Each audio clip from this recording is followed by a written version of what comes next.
تزدان رحاب الإيمان وتطيب حنايا الوجدان في هدايات. بسم الله الرحمن الرحيم.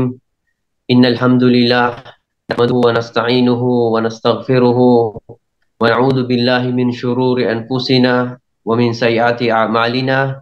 يهده الله فلا مضل له ومن يضلل فلا هادي له وأشهد أن لا إله إلا الله وحده لا شريك له وأشهد أن محمدا عبده ورسوله صلى الله عليه وعلى آله وصحبه ومن تبعهم بإحسان إلى يوم الدين وسلم تسليما كثيرا. أما بعد، السلام عليكم ورحمة الله وبركاته. السلام رب اشرح لي صدري ويسر لي أمري واحلل عقدة من لساني يفقهوا قولي. Ang lahat ng papuri, pasalamat ay tanging sa nag-iisang Diyos na tagapaglikha na si Allah Subhanahu wa Ta'ala. Naway ang kapayapaan, ang pagpapala at habag ni Allah Subhanahu wa Ta'ala ay mapakanyang huling propeta na si Muhammad sallallahu alaihi wasallam, sa kanyang mga pamilya, sa kanyang mga kasama, at sa lahat ng mga taas sa huling araw. Ako'y sumasaksi na walang Diyos na karapat-dapat pag-ukulan at pagsamba maliban kay Allah, at ako'y sumasaksi na si Muhammad ang kanyang huling propeta at sugo. So alhamdulillah, mga kapatid sa pananampalatayang Islam, muli po, Assalamualaikum warahmatullahi wabarakatuh. At alhamdulillah, tayo ay nandito pong muli sa ating programang ito, ang Zoom, tuwing every Friday, pagkatapos ng Jumu'ah Salat. Alhamdulillah, tayo ay nandito at tayo ay makikinig ngayon muli sa aral ng Islam, sa mga ipaparating sa atin ng ating kapagsalita, ng ating kapag lecture na si Sheikh Saad. So alhamdulillah, so ngayon po ay isang Jumaa na kung saan punong-puno ng biyaya at tayo ay nandito upang maghanap kaalaman. So marapat ay makinig at inshallah kapulutan natin ang aral ito. At kung kayo ay may mga naihandang katanungan, mas may na po yan, i-prepare nyo na po para po pagkatapos ng lecture ay inshallah ay sabihin, makapagtanong po tayo sa mga bagay na hindi natin naunawaan. So, ngayon po ay i-request natin sa ating mga participants dito na ipakimute po ang ating mga audio, ang ating mga video. Dapat naka-off po yan at ang video at audio lamang po ni Ustad Saad ang ating dapat naririnig para hindi po ma-disturb si Sheikh Saad. So inshallah, tapadal ya Sheikh, maaari niyo na pong umpisahan ang inyong nihandang lecture para sa ating lahat. Okay, jazakallahu khairan, kapatid Mikhail. Gali ko muna ang Ustad, inshallah. Sige po. Bismillahirrahmanirrahim. Alhamdulillah. Alhamdulillahilladzi bini'matihi tatimmus shalihat. Allahumma shalli wa sallim wa barik ala sayyidina Muhammad wa ala alihi wa sahbihi ajma'in wa ba'd. يقول الله تبارك وتعالى في الكتاب المنزل بعد أعوذ بالله من الشيطان الرجيم بسم الله الرحمن الرحيم ولقد أوحي إليك وإلى الذين من قبلك لئن أشركت ليحبطن عملك ولتكونن من الخاسرين. Alhamdulillah, unang-una ho mga kapatid namin sa pananampalatayang Islam, tayo po ay nagpapasalamat sa dakilang lumikha dahil umabot po ang ating mga buhay sa araw na ito at tuloy na tayo ay nakapagbigay ng oras para lamang sa landas ng Allah Subhanahu wa Ta'ala. Tanggapin po natin ang pinakamainam na oras po natin. Nating pong nagugugol ay nagugugol sa landas ng Allah Subhanahu wa Ta'ala. Sabihin po natin na kahit na maikling oras, pero dahil sa landas ng Allah Subhanahu wa Ta'ala, ito'y napakalaking gantimpala nating matatamo o makakamit mula sa Allah Subhanahu wa Ta'ala. dahil ang Islam napakalinaw na ito'y wala pang higit na kung saan uh, gaano kadakila sa dakilang lumika. Pinakamainam sa lahat. Kaya lahat ng mga nagugol sa pananampalatayang Islam, maging ang ating kayamanan, ating pong kumbaga pangangatawan, ating pong oras ay lalong lumalaki ang gantimpala at biyaya at lalong nagkakaroon ng pinakamahalaga sa dakilang lumika. Opo. Kaya magpapasalamat tayo sa dakilang lumika dahil hindi po lahat ng mga tao ay napagkakaluban ng oras na para gamitin niya sa landas ng Allah subhanahu wa ta'ala. Sa kasalukuyan, maaari na mayroon ding mga nag-aangkin na sila mga Muslim. Pero hindi po nila ginagamit ang kanilang oras sa para kay Allah subhanahu wa ta'ala. Maaari na ito'y ginagamit po nila sa kanilang pangsarili at maaari na ginagamit nila na kung saan sila po ay nagkakasala sa Allah subhanahu wa ta'ala. Kaya panatilin po natin ang pagpapasalamat sa dakilang lumika nang sa ganun ay paramihin ni Allah ang mga biyaya para sa atin. Dahil isa sa ipinapangako ng Allah kung tayo matuto magpasalamat sa Kanya sa pamamagitan ng pagsasagawa ng kanyang mga kagustuhan o pagbibigay ng oras para sa Kanya, ito ay dadagdagan ng Allah subhanahu wa ta'ala ang ating mga biyaya. Kung ano man ang nakatakda po sa atin, opo, yun pa rin ang magaganap, pero dahil sa pagsasagawa, sa pagpapasalamat sa Kanya, kaya ito'y bagong dagdag na biyaya at gantimpala mula sa Allah subhanahu wa ta'ala. Ito po yung patunay natin na sinabi ng Allah, la in syakartum la zidannakum. Kung kayo ay matuto magpasalamat, tiyak na dadagdagan ng Allah subhanahu wa ta'ala ang kanyang pong mga biyaya na mga nakatakda po sa atin. Mga kapatid namin sa pananampalatayang Islam, bago po tayo dadako sa ating pinakapaksa, kasi ang ating pong paksa ay parabang katanungan, no? Na kung saan kaifa nadkhulul jannah. So papaano tayo makapasok sa paraiso?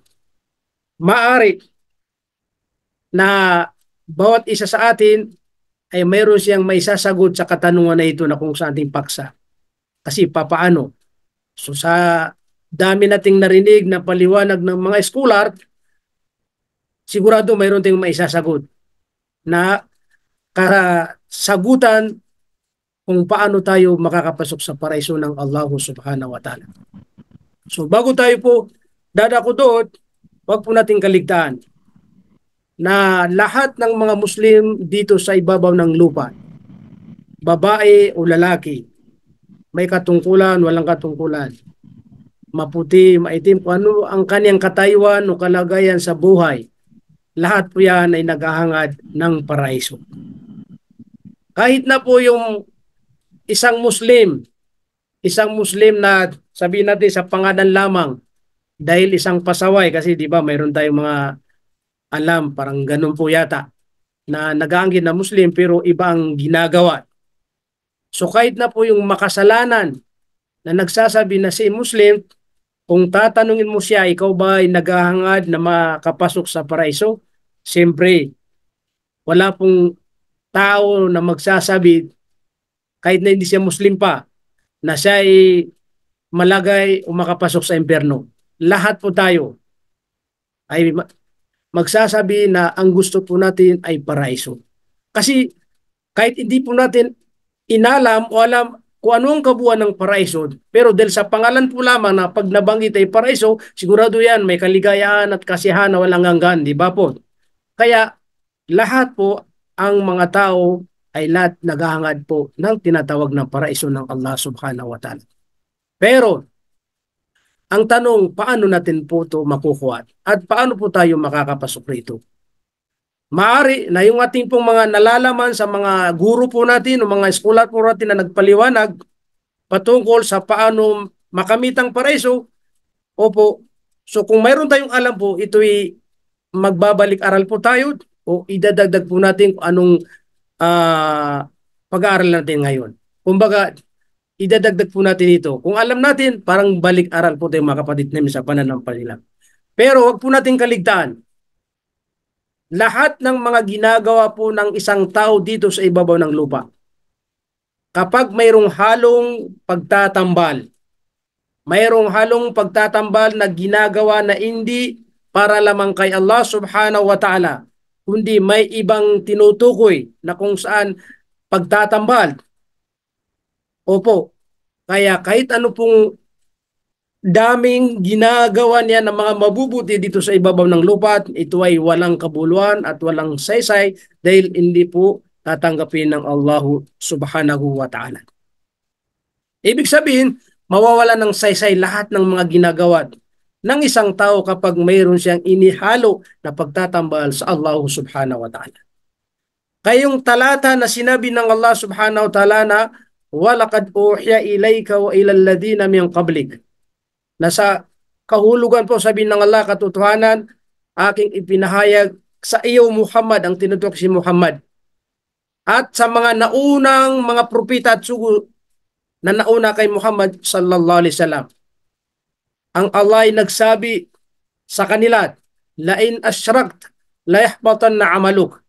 Katotohanan kung kayo ay gumawa ng pagtambal, no, nagtambal kayo sa Allah subhanahu wa ta'ala, ibig sabihin sumamba kayo ng iba o gumawa kayo ng gawaing hindi inialay para kay Allah subhanahu wa ta'ala. Sa madaling sabi, kayo ay nagtambal. Ang resulta po ay la yahbatanna amaluk. Katotohanan, lahat ng mga nagawa po natin, ito ay mawawalan ng saysay. Walang kabuluhan. Dahil po yan ang pangako ng Allah subhanahu wa ta'ala. Kaya ang sabi sa dulo ng talata, wala takunanna minal khasirin. At sigurado na kayo ay mapapabilang sa mga taong lugi pagdating sa kabilang buhay. So ang dahilan dahil inaluan po ng pagtatambahan sa Allah subhanahu wa ta'ala. Sa madaling sabi, kung ano man ang ginagawa ng isang mananampalataya, nararapat na siguraduhin po niya na ito ay para lamang kay Allah. Nang sa ganon ay tanggapin po ni Allah subhanahu wa ta'ala ang kanyang gawain at hindi mapabilang sa mawala ng saysay. Sa isang hadith ng Propeta Muhammad sallallahu alaihi wasallam, napakalinaw na sinabi ng mahal nating propeta na kailanman hindi tatanggapin ng Allah ang mga gawain ng alipin ng Allah subhanahu wa ta'ala, liban lamang sa ginawa niya na mayroong ikhlas, dalisay, at ginawa nito para lamang kay Allah subhanahu wa ta'ala. Kaya sa hadith, ang sabi ng Propeta Muhammad sallallahu alaihi wasallam, inna Allah la yaqbalu min al-amal illa ma kana lahu khalisa wa butughiya bihi wajhu. Katotohanan, ang Allah subhanahu wa ta'ala hindi niya tinatanggap ang gawain maliban lamang sa gawain na ginawa ng isang tao na khalisan, dalisay na layunin, at ginawa niya ito na para lamang kay Allah subhanahu wa ta'ala. Kaya po, mga kapatid namin sa pananampalatayang Islam, malit man o malaki na gawain, malit na oras o malaking oras na gugugulin natin para sa dakilang lumikha, nararapat na mananatili pa rin yung tinatawag na ikhlas na para lamang kay Allah subhanahu wa ta'ala at huwag alwa ng tinatawag na pagtatambal. Nandun na yung pagkitang tao para marinig po nila. Ito yung mga layunin na hindi po katanggap-tanggap at nakakasira po sa ating mga gawain. So mga kapatid namin sa pananampalataya, kaya ngayon papasok po tayo sa paano. Pero yung isasagot po natin, kailangan pa rin na nandun yung sinasabi po natin na bawat gawain na para matanggap po tayo sa paraiso o para maging karapat dapat sa paraiso, manatili pa rin na nandun na yung ikhlas o nandun na yung tinatawag na dalisay na layunin. Kahit ano pong ginagawa ng tao, nandun pa rin palagi, ito ay para lamang kay Allah. Ito ay para lamang kay Allah subhanahu wa ta'ala. Kaya Ang kasagutan po doon mga kapatid namin sa pananampalatayang Islam kung paano tayo makakapasok sa paraiso, ang mga eskolar ay nagsabi na marami tayong kung saan na matatagpuan na mga gawain o mga dahilan na para ihatid niya po tayo sa tinatawag na paraiso ng Allah subhanahu wa ta'ala. Sa madaling sabi, para makapasok tayo sa paraiso ng Allah subhanahu wa ta'ala. Kaya sa mga tao naghahangad na makapasok sa paraiso, nararapat na gawin po niya kung ano yung mga binanggit na mga gawain para maging karapat-dapat po sa kanya. Opo. Dahil sa oras na mayroon tayong gawin na hindi mismo yung sinabi ng Allah subhanahu wa ta'ala para makapasok tayo sa paraiso, wala po tayong inihintay na paraiso. Dahil kumbaga gumawa tayo ng sarili nating kung saan katuruan. Opo. Kaya siguradin po natin ang ating pong gagawin ay mayroon pong katibayan na sinabi mismo ng Allah subhanahu wa ta'ala or sinabi ng mahal nating propeta Muhammad sallallahu alaihi wasallam. At kapag ito'y ginawa po natin, sigurado po na yung kasagutan doon na paano tayo papasok sa paraiso, inshallah po ay mapapabilang po tayo sa mga taong tatanggapin ng Allah subhanahu wa ta'ala sa kanyang paraiso. Opo. Okay. Unang-una sabi po ng mga eskolar ay magkaroon tayo ng al-iman. Ayan, hindi mawala. Yung paniniwala kay Allah subhanahu wa ta'ala. Pero hindi po basta-basta. Pag sinabi iman, kailangang masigurado po natin. Kasi may mga tao na nagsasabi rin na mayroon silang iman, mayroon silang paniniwala, mayroon silang pananampalataya. Kaya siguraduhin po natin yung ating paniniwala, yung ating akida ay tunay na paniniwala, tunay na akida na para lamang kay Allah subhanahu wa ta'ala na kanyang tatanggapin. Siyempre, kapag binanggit po na iman, paniniwala, na kung saan gawin ng puso, hindi po pwedeng mawala ang pangalawang kasama po niya na tinatawag na wala amal. Wala amalu salih. Ibig sabihin, kailangan muna magkaroon ng iman. Yun ang pinakauna. Pagkatapos, amalu salih. Ibig sabihin, maniniwala tayo muna sa Allah subhanahu wa ta'ala tulad ng ating pong unang ginawa. Nagsaksi po tayo na walang ibang tunay na Diyos na dapat sambahin malibang kay Allah. Pagkatapos, kumilos na tayo. Gumawa tayo. Anong gagawin ng isang Muslim? Pagkatapos niya paniwalaan si Allah subhanahu wa ta'ala, paniwalaan si Propeta Muhammad sallallahu alaihi wasallam, di ba? Gawain. Anong unang utos na gawain ng isang Muslim? Di ba? Magdarasal. So magsasala siya. Kaya tinatawag na amalus salih. Ibig sabihin, pagkatapos niya maniwala kay Allah subhanahu wa ta'ala, kailangan susunod dun ay ang kilos po paggawain. Kaya hindi po sapat, naniniwala po tayo sa Allah subhanahu wa ta'ala na siyang tunay na nag-isang Diyos. Pero pagdating sa gawain, hindi tayo gagawa. Hindi tayo magdadarasan. Di ba? Mayroong mga tao, nag-aangkin sila may paniniwala kay Allah. May paniniwala kay Allah, pero hindi sila gumagawa ng gawaing kautusan ng Allah subhanahu wa ta'ala. Ilan ng Muslim na naniniwala kay Allah pero hindi nagdadarasan? Di ba? Kaya dapat, naniniwala ka, kailangan gumagawa po tayo. Ibig sabihin, gawain po mga kapatid namin sa pananampalatayang Islam. So itong iman, paniniwala at amalus salih, ito yung mismong binanggit ng Allah subhanahu wa ta'ala. Na isa sa dahilan na para po maging karapat dapat po tayo sa paraiso ng Allah subhanahu wa ta'ala. Kapag ito ay ginawa po natin. Magiging dahilan, huwa sababu lidukhulil jannah insyaallah. Magiging dahilan po ito na makakapasok tayo sa paraiso ng Allah subhanahu wa ta'ala. Iman wa amalus salih. Ano ang patunay po natin? Maraming talata na binanggit mismo ng Allah sa banal na Quran. Opo. Isa sa ayat o talata na sinabi ng Allah subhanahu wa ta'ala, Bismillahirrahmanirrahim. Walladhina amanu wa amilus salihat. Silang mga naniwala, iman, naniwala kay Allah subhanahu wa ta'ala. Wa amilus salihat. At sila'y gumawa ng mga mabubuti. Maraming uri klase ng mga mabubuti. Katulad ng mga nabanggit natin, una dun yung pagdarasal. Kasama yung pag-aalala sa Allah subhanahu wa ta'ala. Kasama yung pagbibigay ng sadaka. Ito ay maraming mga klase ng mga salihat. Kaya iman wa amalus salihat.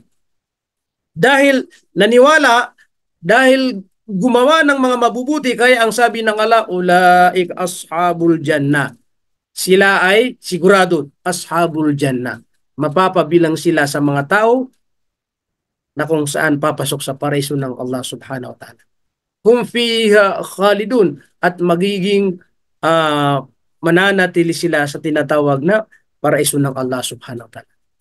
So isa sa patunay na kapag nagkaroon ng iman at saka amal, sigurado na tayo mapapabilang sa mga tao sa paraiso ng Allah subhanahu wa ta'ala. Sa ibang talata, ano ang sabi ng Allah subhanahu wa ta'ala? Bismillahirrahmanirrahim. Innal ladhina amanu wa amilus salihat kanat lahum jannatul firdausi nuzula khalidina fiha la yabghuna anha hiwala. Mga kapatid namin sa pananampalataya, ang sabi ng Allah, katotohanan silang mga naniniwala at gumagawa ng mga mabubuti para sa kanila. Ibibigay ng Allah subhanahu wa ta'ala ang tinatawag na Jannatul Firdaus. Isang pangalan sa paraiso ay ang Firdaus po, na mataas na antas sa paraiso ng Allah subhanahu wa ta'ala. So ibig sabihin, dahil nagkaroon ng iman at sa amal, kaya may pangako ang Allah subhanahu wa ta'ala kusang paraiso na magandang lugar na kumbaga ginawang sadya para lamang sa mga iman at saka amal salih. Sila'y mananatili doon po sa tinatawag na paraiso ng Allah subhanahu wa ta'ala. So marami pang ibang mga talata na nabanggit po sa banal na Quran na nagpapatunay na isa sa dahilan para matanggap po tayo sa paraiso ng Allah ay magkaroon ng iman wal amal. Hindi yan pwedeng magkaiwalay. Lagi po yan magkasama, mga kapatid namin, sa pananampalataya Islam. So hindi natin pabayan ang paliwanag doon. Alam po natin na ito ay maraming bis natin po naririnig sa mga scholar po natin. Opo, parang kahit na sabi natin balik-aral po tayo. Okay. Pangalawa, sabi po ng mga scholar na may patunay ito sa banal na Quran ay ang takwa. Ang takwa ito, ang takot sa Allah subhanahu wa ta'ala. Ang pangamba sa Allah subhanahu wa ta'ala. Ang takwa, isa sa ibig pakahulugan po niya sa wikang Arabic din ay al-khawf. Kaya ang takwa, yal-khawf min Allah subhanahu wa ta'ala.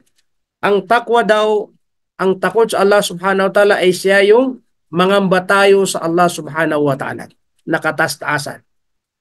Sa ibang paliwanag ng mga scholar, magkaroon tayo ng khasyatullah. Ibig sabihin yung ganap na talagang takot sa Allah subhanahu wa ta'ala.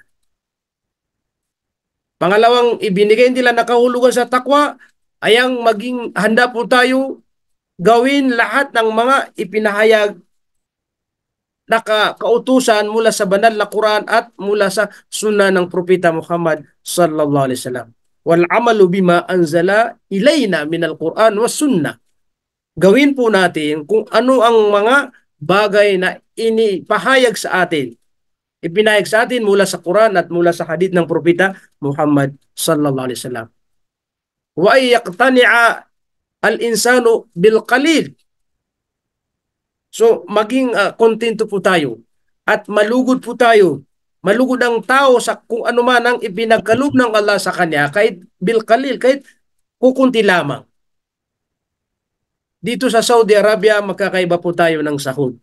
May mga matatas ang sahod po dyan. Kung tayo kabilang sa mababaang sahod, maliit na sahod, ito pa rin yung itinakda ni Allah na para sa atin.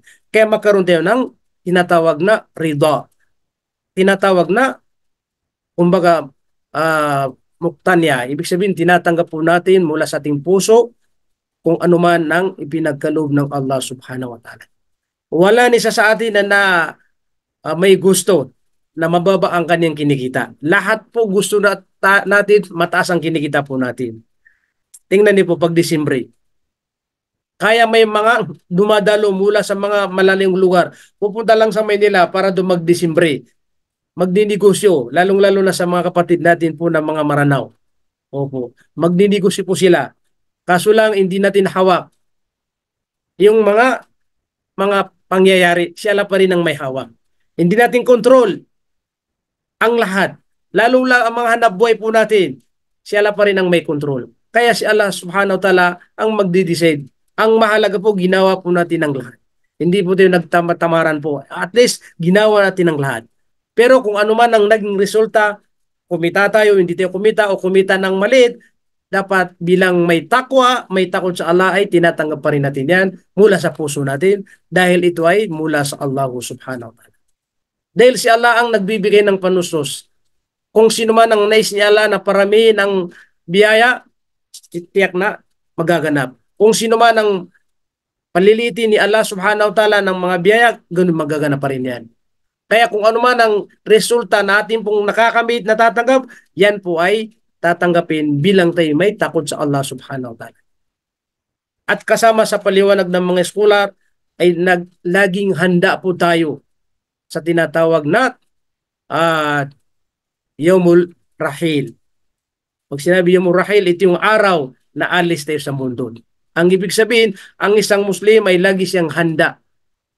Handa sa mga gawain na mga ikalulugod ng Allah subhanahu wa ta'ala para doon sa araw na inihintay po natin na darating ang kamatayan sa atin at alis tayo sa mundong ito. Kaya araw-araw tinitingnan po natin kung anong mayroon tayo na paghahanda para sa tinatawag na darating na kamatayan po sa atin. Iyan ang isang patunay na may takwa na lagi naghahanda.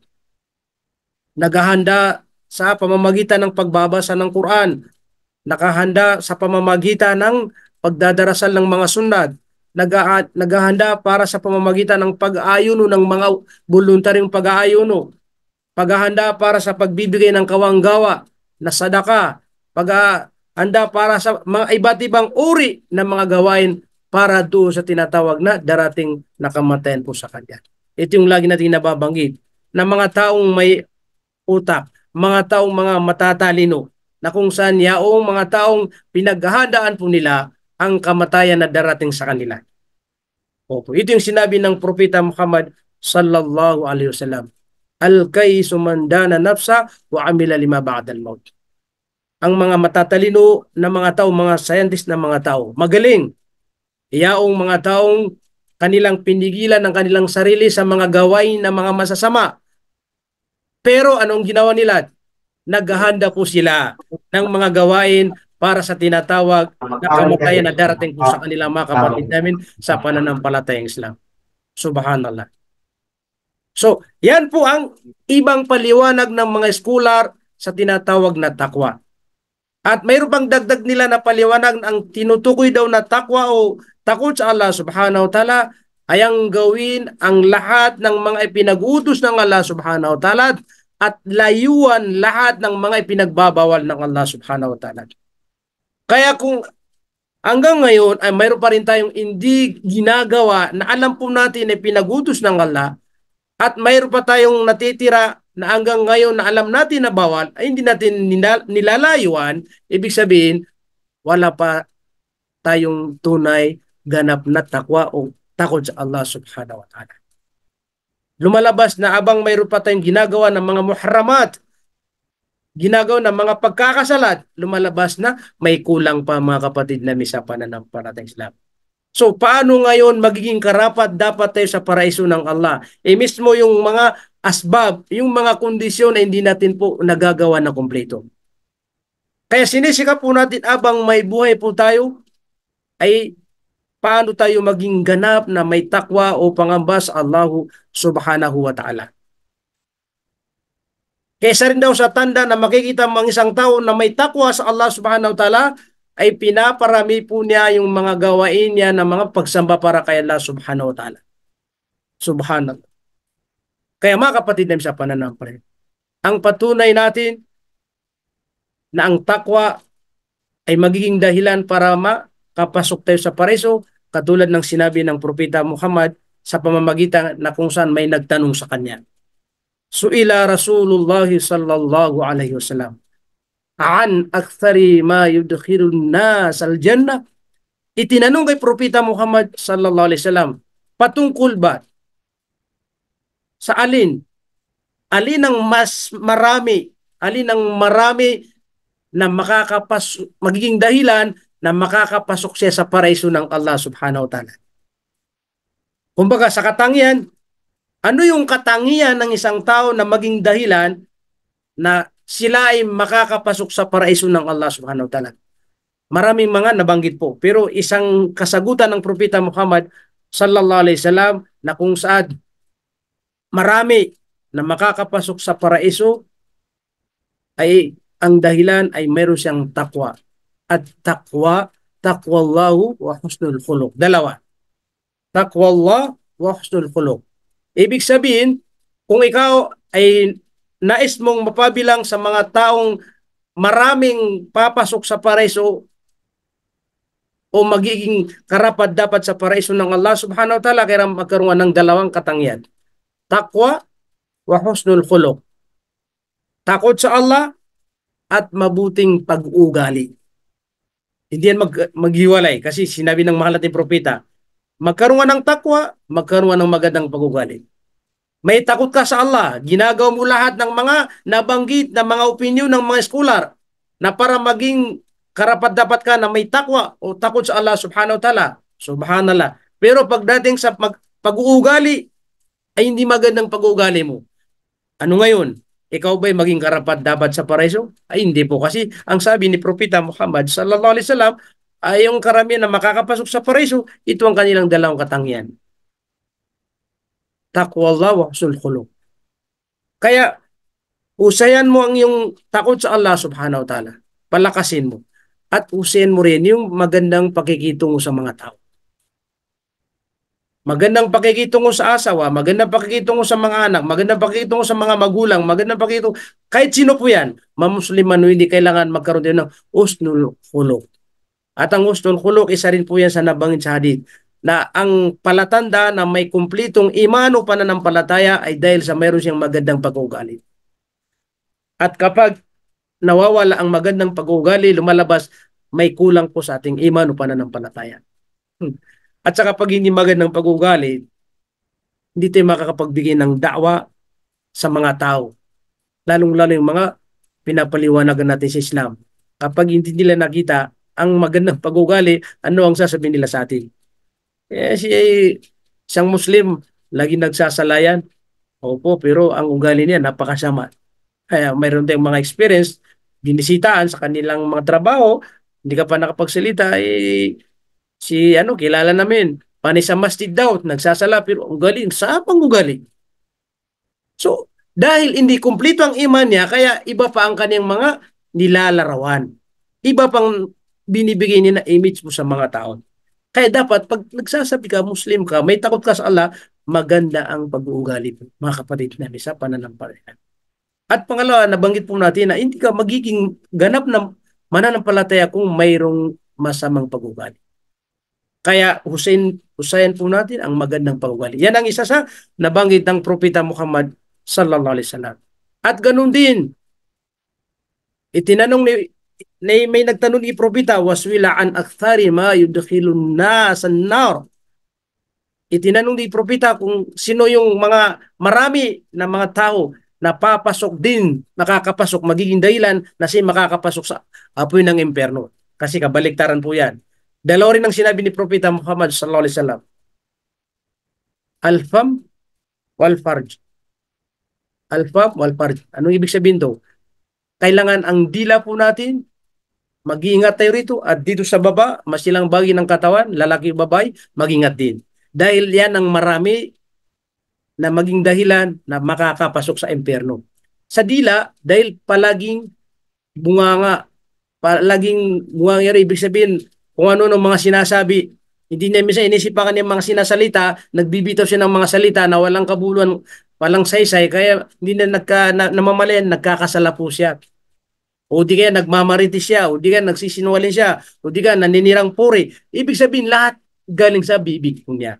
Kaya sa mga hindi maingat, ito pong magiging resulta na dahilan na siya ipapasok sa impyerno dahil hindi niya naingatan ng dila po niya. Allahu Akbar.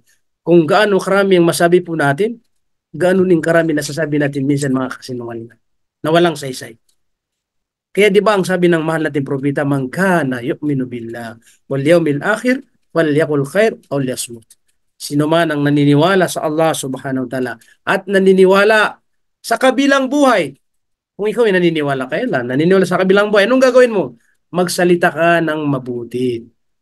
Pero kung hindi ka makakapagsalita ng mabuti, manahimik ka lamang, sabi ng Propeta Muhammad sallallahu alaihi wasallam. Diba? Kasi ang dila, pag hindi maingat ang tao, isa sa dahilan kaya maraming papasok sa impyerno. Dahil sa dila po. Wal farj, ang masilang bagay ng katawan. Ang dahilan, dahil na hindi naingatan, nagamit sa hindi sa halal, nagamit na sa haram, opo, yun ang naging dahilan. Kaya siya ay papasok sa impyerno ng, kumbaga, sa kabilang buhay. Kaya mga kapatid namin sa pananampalataya, sa madaling sabi, kapag mayroon tayong takwa, mayroon tayong takot sa Allah subhanahu wa ta'ala na ganap, sigurado yan. Kung tunay tayong may takwa sa Allah subhanahu wa ta'ala, gaganda ang ating pag-ugali. Kaya inais muna na magkaroon ng tunay na takwa. At pag mayroon tayong takwa sa Allah subhanahu wa ta'ala, sigurado pag-iingatan natin po ang ating pananalita. Diba? Kapag may takwa po tayo sa Allah subhanahu wa ta'ala, sigurado iingatan po natin ang ating masilabay na katawan. Hindi natin gagamitin sa tinatawag na mga haram. Kaya mga kapatid, sa pananampalataya, patunay na tayo ay tatanggapin sa paraiso ng Allah kapag magkaroon tayo ng takwa. Kaya sa isang talatang sabi ng Allah, فَأَمَّا مَنْ خَافَ مَقَامَ رَبِّي وَنَهَى النَّفْسَ عَنِ الْهَوَى فَإِنَّ الْجَنَّةَ هِيَ الْمَأْوَى. Sino man nang mangamba sa Allah subhanahu wa ta'ala, nangangamba sa pagtayo, pagharap sa kabilang buhay sa Allah subhanahu wa ta'ala, natakot. So, natakot ka, naharapin mong tagapaglikha, kaya ginawa mo ang mga kautusan ng Allah, nilayawan mo ang lahat ng mga pinagbabawal ng Allah, at pinigilan mo ang sarili mo sa mga gawaing hindi mga magaganda. Kaya nararapat sa iyo ang paraiso. Fa innal jannata hiyal ma'wa. Kaya ang pangako sa kanya ay papasok po siya sa paraiso ng Allah subhanahu wa ta'ala. So dahil sa takwa, pangamas Allah subhanahu wa ta'ala. Sa isang talata, wasari'u ila magfiratin min rabbikum wa jannatin arduha as-samawati wal ard. Uiddat lil muttaqin.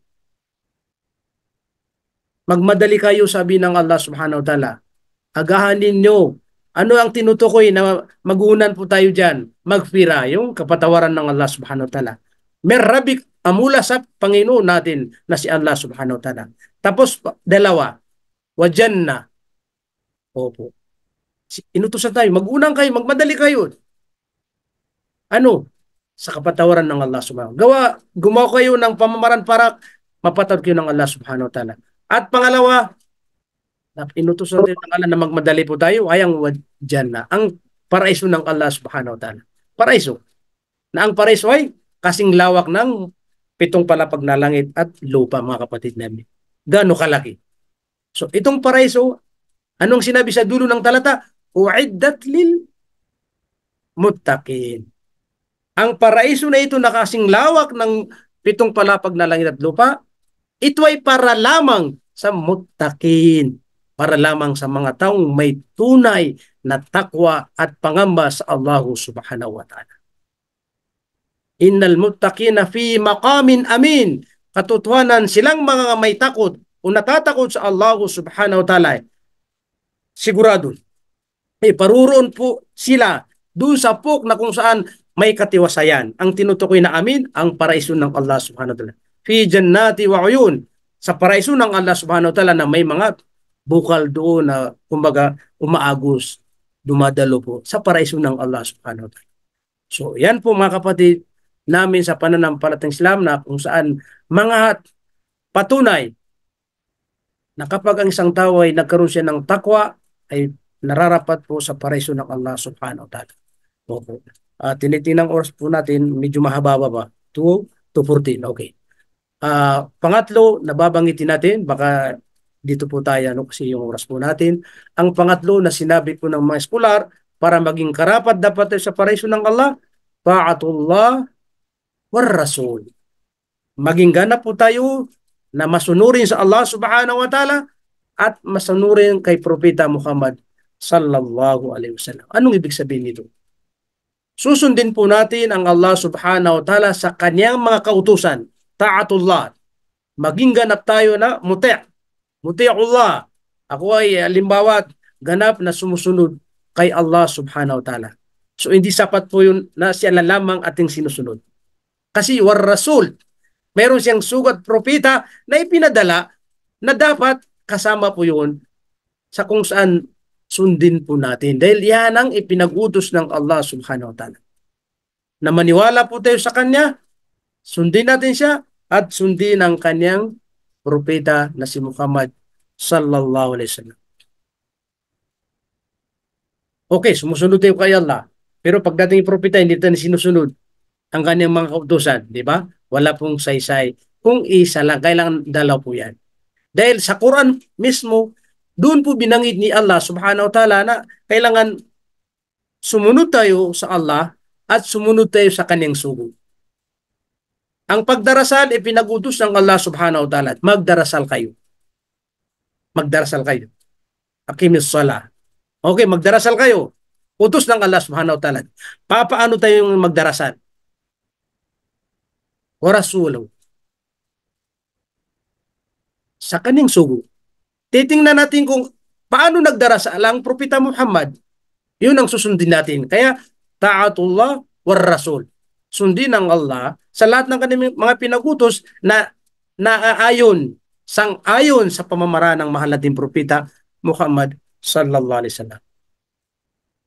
Magdarasal kayo, sabi ng Allah. Paano ako magdadarasal? Nandiyan na si Muhammad. Laqad kana lakum fi rasulillah uswatun hasana. Katotohanan si propeta Muhammad sallallahu alaihi wasallam ay ginawang pinakamagandang halimbawa na dapat tularan sa lahat ng mabuti. Lahat ng mga iba't ibang uri ng pagsamba, mayroon tayong dapat sundin na pamamaraan na kung saan si propeta Muhammad sallallahu alaihi wasallam. Nag-utos ang Allah, magsagawa ka ng Hajj kung kaya mo. Diba? Sa mga taong kaya niya, na ayon sa pamamaraan ni propeta Muhammad sallallahu alaihi wasallam. Mag-ayon tayo kasi inutusan tayo ng Allah subhanahu wa ta'ala. Paano? Sa pamamaraan ng propeta Muhammad sallallahu alaihi wasallam. So ibig sabihin mga kapatid namin sa pananampalatayang Islam, kapag sinunod natin ang Allah ng ganap at kasama si propeta Muhammad sallallahu alaihi wasallam, sigurado po, patunay, tayo ay papasok sa paraiso ng Allah subhanahu wa ta'ala. Kaya ang sabi po ng Allah, وَمَنْ يُطِعِ اللَّهَ وَرَسُولَهُ يُدْخِلْهُ جَنَّاتٍ تَجْرِي مِنْ تَحْتِهَا الْأَنْهَارُ. Subhanallah. وَمَنْ يَتَوَلَّى يُعَذِّبْهُ عَذَابًا أَلِيمًا. Sino mang sundin niya ang Allah subhanahu wa ta'ala at sundin niya ang kanyang sugo. Si Allah at ang kanyang sugo. Yudkhilhu jannatin tajri min tahtiha al-anhar. Ito yung pangako ng Allah. Yudkhilhu. Yaong taong sumunod kay Allah at sumunod kay propeta Muhammad sallallahu alaihi wasallam, inutusan siya na pumasok siya. Papapasukin siya sa paraiso ng Allah subhanahu wa ta'ala. Na ang paraiso ay may umaagos, no? Dumadalo po na ilog, tubig. Tajri min tahtiha al-anhar. Doon sa ilog na yun. Sa baba niya, may umaagos na tubig. Sa paraiso po ang tinutukoy mga kapatid namin sa pananampalataya. So napakalinaw, no? Isa sa pamamaraan, kondisyon na para karapat dapat sa paraiso ng Allah, sundin ng Allah at sundin ang kanyang, kumbaga, propeta na si Muhammad sallallahu alaihi wasallam. May mga propeta rin na mga nauna sa kanya, di ba? Mayroon ding mga suna nauna sa kanya. Pero hindi sinabi ng Allah subhanahu wa ta'ala, ay sundin niyo si Allah subhanahu wa ta'ala at sundin niyo ang mga naunang mga propeta. Sundin niyo ang kanyang propeta na nauna na si Moises, o di kaya si, subhanallah, si Abraham, o di kaya mga ibang mga propeta. Ang tinutukoy niya na warasulahu ay si Muhammad sallallahu alaihi wasallam. Sa mga naunang panahon po, kung sino yung pinadala na sugat propeta, sa kanilang kapanahunan, doon po sila dapat sundin sa kanilang kapanahunan.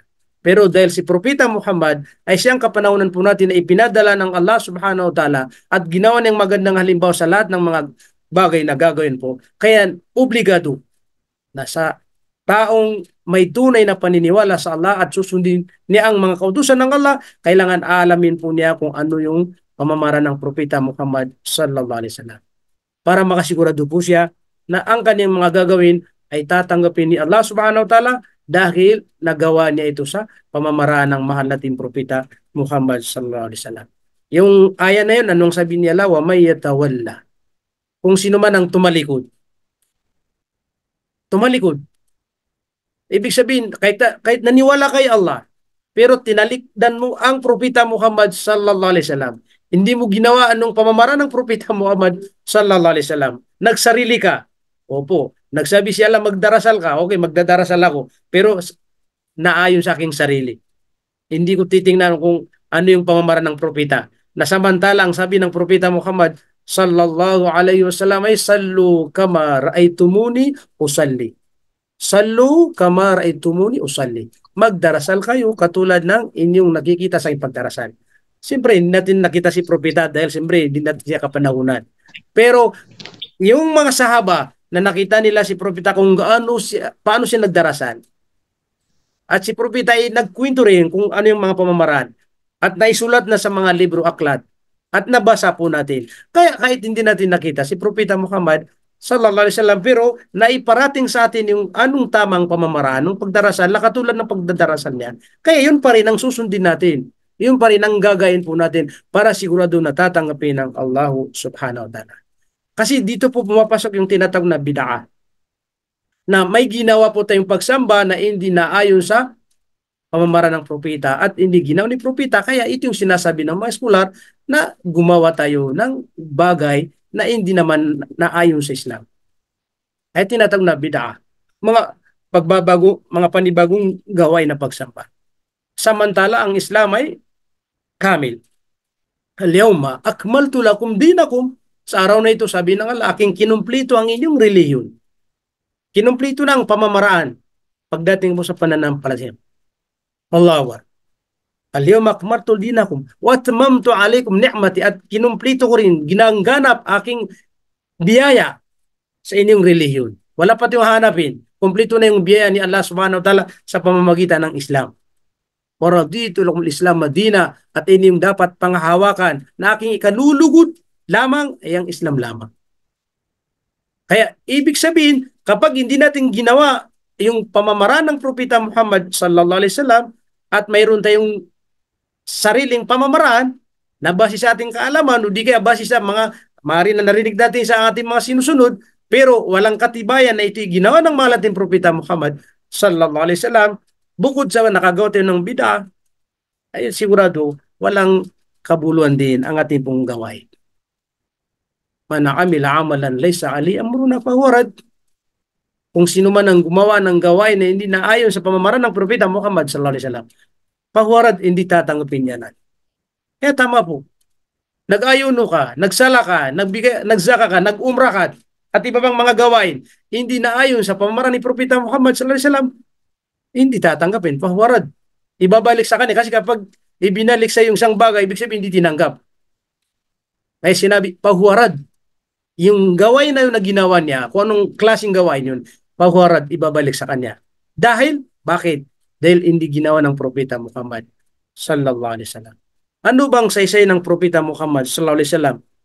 Kung halimbawa hindi natin susundin, di ba? Sa kanyang mga pamamaraan. Kaya siya ginawang huling sugat propeta. Ginawang magandang halimbawa kasi siya lamang ang pinahintulutan ng Allah subhanahu wa ta'ala na dapat nating sundin ng mga pamamaraan. Dahil ang kanyang pamamaraan, lahat ay ito ay hindi mula sa kanyang sarili. Masalita man ito, magawain man ito ay mula sa kapayagan ng Allah subhanahu wa ta'ala. Hindi mula sa kanyang sarili. Ma yantiqu anil hawa in huwa illa wahyu yuha. Wala ni propeta, wala ni masasabi ni propeta Muhammad sallallahu alaihi wasallam na mula sa kanyang sarili. Kumbaga, ipinipilit niya, kundi ito ay lahat wahyi, kapahayagan na mula sa Allah subhanahu wa ta'ala.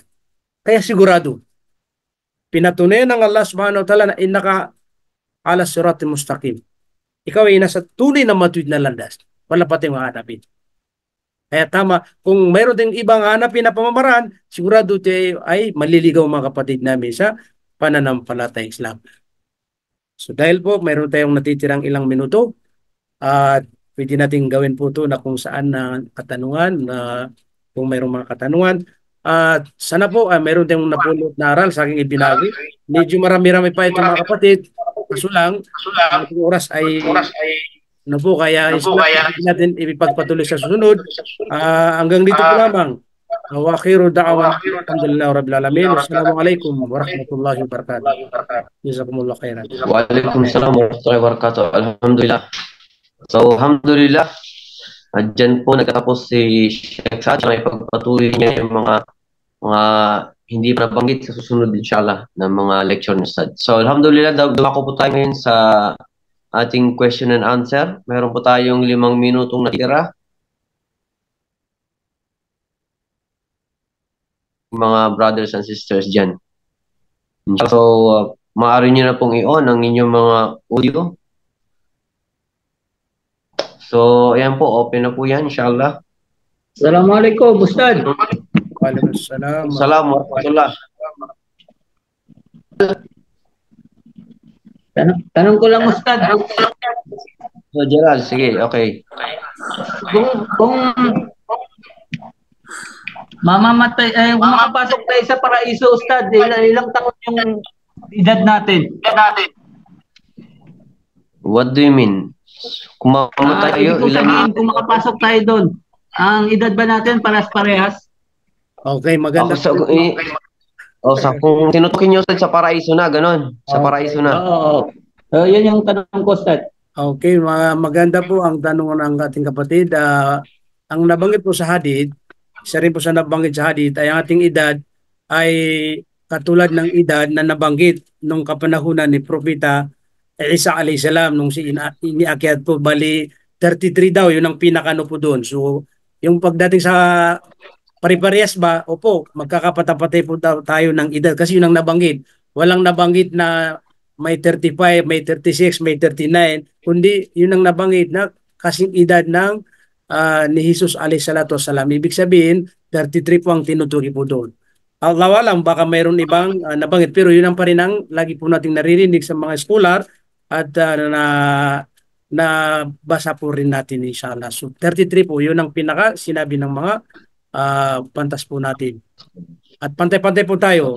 Ang pinakano doon, yung walang matanda na papasok sa paraiso. Kasi lahat mga kumbaga binatilyo kung ganun. Kasi pag 33 katamtaman po yan para bang panahon na malakas ang tao. Subhanallah. Naway lahat po tayo patagap sa paraiso ng Allah. Amin, amin, inshallah. So, yun po, Brother Jalal. So, ang kasagutan po ni Ustad, inshallah, malinaw yan. Ay nasa 33 po ayon sa mga pantas natin, inshallah. Huwag po kayo mag-alala kung matanda na kayo, 33 pa rin po yan. Babalik pa rin tayo kapag mga 99, babalik pa rin sa 33 kasi kung matanda na, ay wala na yung walang puwang ang matanda doon. Kailangan shabab. Babalik tayo sa dalaga pa binatilyon. Inshallah, mashallah. Talagang kalakasan. So, mayroon pang katanungan, inshallah. Pwede pa. Pwede pa po.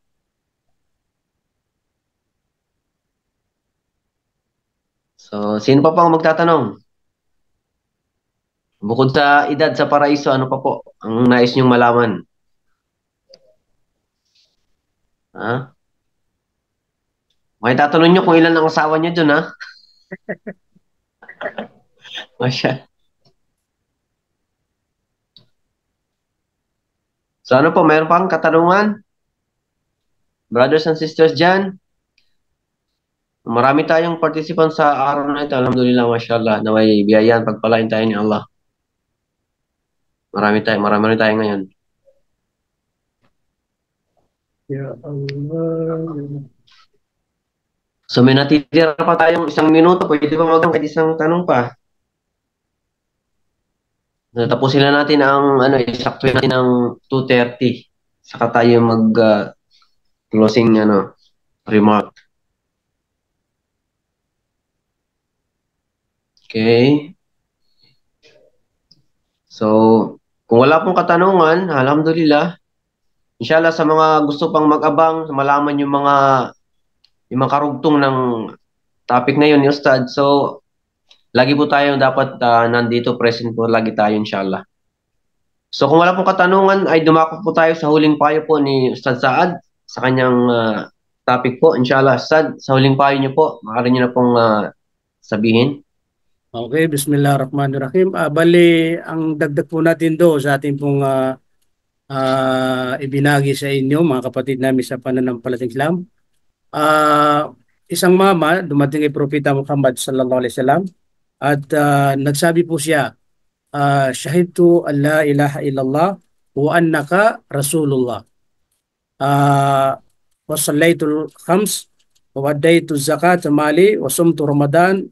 Faqala an-nabiy sallallahu alaihi wasallam man mata ala hada ma'an nabiyyin wa siddiqin wa syuhada. Nagsabi ang isang mama sa kay propeta, Ya Rasulullah, ako ay nagsaksi na ikaw ay nagsaksi na walang tunay na Diyos maliban kay Allah. Ako ay nagsaksi na ikaw ay sugo at propeta ng Allah subhanahu wa ta'ala. At ako ay nagdadarasal ng 5 beses sa maghapon. Ako ay nag-aayuno sa buwan ng Ramadan. At ako ay nagbibigay ng zakat sa aking, kumbaga, kayamanan. Opo. So, nang sabi niya dito, ang sabi ng Propeta Muhammad sallallahu alaihi wasallam, kung ganun, ikaw ay tiyak na papasok sa paraiso at kasama ang mga nabihin, mga propeta at kasama ang mga siddiqin, mga tao, mga matatapat na mga tao sa dakilang lumikha at mga syuhada, yung mga namatay sa landas ng Allah subhanahu wa ta'ala. So, ibig sabihin mga kapatid namin sa pananampalatayang Islam, kabilang pala ito sa kung alimbawa nagdadarasal tayo, nag-aayuno tayo at bibigay ng zaka, nagsaksi tayo na siya lang tunay na Diyos at si propeta ang kanyang sugo, ito ay tiyak na papasok pa rin tayo sa paraiso ng Allah subhanahu wa ta'ala. Pero ang sabi ng mga scholar, kung tatanggapin, kung tinatanggap ang pagdarasal, kung tinatanggap ang pag-aayuno, kung tinatanggap ang pagbibigay ng zaka. Kaya ito yung sinasabi po natin na kahit na nagawa po natin yung mga gawain po natin na kondisyon para makapasok tayo sa paraiso ng Allah subhanahu wa ta'ala, pero dahil nawala yung tinatawag na ikhlas, dalisay na para lamang kay Allah subhanahu wa ta'ala, kaya naging dahilan na hindi po tayo matatanggap sa paraiso ng Allah. Ibig sabihin mga kapatid, ang pag-ikhlas, pagdadalisay para lamang kay Allah subhanahu wa ta'ala, ito yung pangunayan na sinisigurado po natin, lahat natin mga ginagawa ay lillahi subhanahu wa ta'ala,